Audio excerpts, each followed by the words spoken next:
Ay, gumagawa ako ng soup.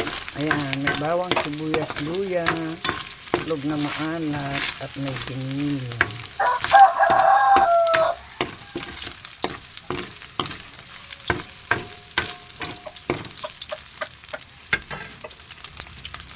Nalo ko na rin yung egg na pinirito ko.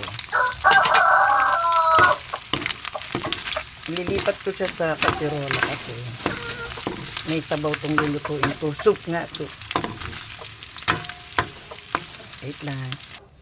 Yan guys, nilagyan ko ng tubig at saka tokwa. Pakukuluin muna natin yan guys, ha.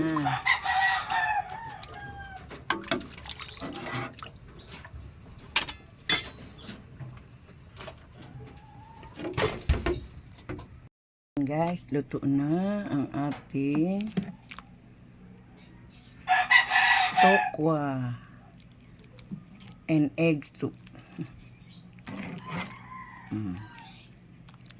Yan siya guys, masarap yan. Alam nyo ba kung anong combination nito na ginawa ko? Ito, pritong talong guys.